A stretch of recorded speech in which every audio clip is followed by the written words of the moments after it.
memperoleh pertanyaan dari seorang wanita. Ini ditujukan untuk Dr. Iya, Zakir dari atau bagian Dr. belakang. Campbell. Anda yang di belakang punya pertanyaan untuk Dr. Zakir? Iya, Silakan. baiklah. Pertanyaan saya untuk Dr. Zakir Naik. Umat Kristen menjelaskan konsep Trinitas secara ilmiah dengan mencontohkannya pada air yang dapat mempunyai 3 wujud. Padat, cair, dan gas dalam bentuk es, air, dan uap. Mirip dengan hal tersebut, satu Tuhan adalah Tuhan Trian, Bapa, Putra, dan Roh Kudus. Apakah pernyataan ini benar secara ilmiah?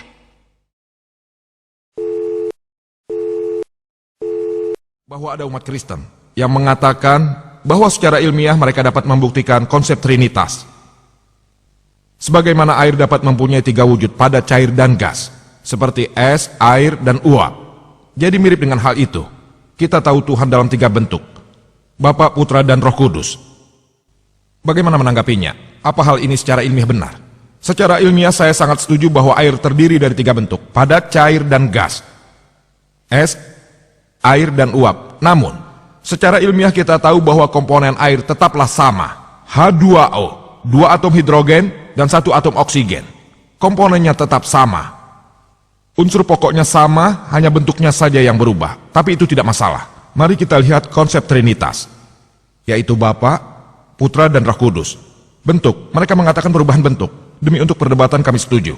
Apa komponennya berubah? Tuhan dan Roh Kudus terbentuk dari roh. Makhluk hidup terdiri dari daging dan tulang. Mereka tidak sama. Manusia membutuhkan makanan, dan itu untuk bertahan hidup.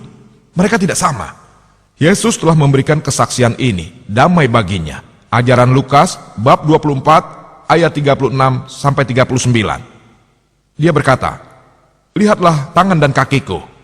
Pegang dan lihatlah, bagi roh yang tidak memiliki daging dan tulang." Dia memberikan tangannya dan mereka melihat. Kemudian mereka sangat gembira, dan dia berkata, "Apakah kamu punya..."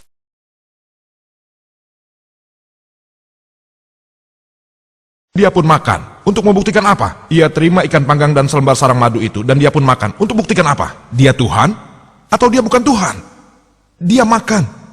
Karena terdiri dari daging dan tulang, sedangkan roh tidak punya daging dan tulang. Ini membuktikan bahwa hal tersebut secara ilmiah tidaklah mungkin. Bahwa Bapa, Putra, dan Roh Kudus. Bapa, Putra, dan Roh Kudus itu adalah Tuhan yang Maha Kuasa. Jadi, jelaslah sudah, konsep Trinitas tidak ada dalam Injil. Tapi konsep Trinitas itu ada dalam Al-Quran. Dikatakan dalam surat An-Nisa 4 ayat 171, "Wala taqulu salasa." Jangan katakan Tuhan itu 3. "Antahu khairul lakum." Berhentilah, itu lebih baik bagimu. Konsep Trinitas juga terdapat dalam surat Al-Maidah, bab 5 ayat 73. "Laqad kafarol lazina qalu innallaha salisu salasa." Sesungguhnya kafirlah orang-orang yang mengatakan bahwasannya Allah salah satu dari yang 3. Yesus tidak pernah mengatakan bahwa dirinya adalah Tuhan. Konsep Trinitas tidak ada dalam Injil. Ayat yang paling dekat dengan konsep Trinitas adalah Yohanes 1 bab 5 ayat 7 yang menyatakan terdapat 3 yang memberi kesaksian, Bapa, Firman, dan Roh Kudus, dan ketiganya adalah 1. Tapi bila Anda membaca versi standar yang telah direvisi oleh 32 sarjana Kristen yang paling hebat, didukung oleh 50 golongan berbeda yang bekerja sama, mereka mengatakan bahwa dari Injil surat Yohanes 1 bab 5 ayat 7 adalah sebuah penambahan atau sisipan, gabungan dan buatan. Hal tersebut telah dikeluarkan dari Injil. Yesus tidak pernah mengklaim dirinya adalah Tuhan. Tidak ada satupun pernyataan yang tegas dan lengkap dalam Injil di mana Yesus berkata, "Akulah Tuhan," dan juga berkata, "Sembahlah aku." Juga ketika Anda membaca Injil, disebutkan dalam Yohanes bab 14 ayat 28.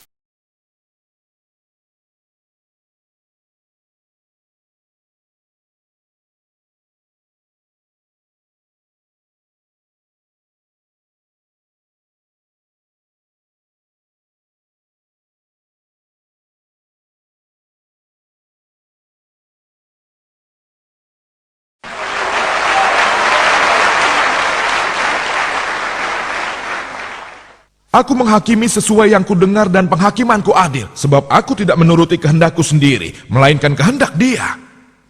Seseorang yang menyatakan hal itu berarti dia seorang Muslim. Muslim berarti seseorang yang mengajukan kehendaknya kepada Tuhan yang Maha Kuasa. Dia berkata, "Bukan kehendakku tapi kehendak Tuhan." Alhamdulillah dia seorang Muslim dan salah satu utusan Tuhan yang terhebat. Kita percaya Dia terlahir dengan ajaib, dan kita percaya dia membangkitkan kehidupan bagi orang mati. Dan seizin Tuhan, dia juga bisa menyembuhkan orang yang terlahir buta dan kusta dengan seizin Tuhan. Kita menghormati Yesus sebagai salah satu utusan Tuhan yang terhebat. Tapi dia bukanlah Tuhan, dia bukan bagian dari Trinitas. Sebab Trinitas tidak pernah ada. Al-Quran berbunyi, Qul huwallahu ahad, Allah hanya dia satu-satunya.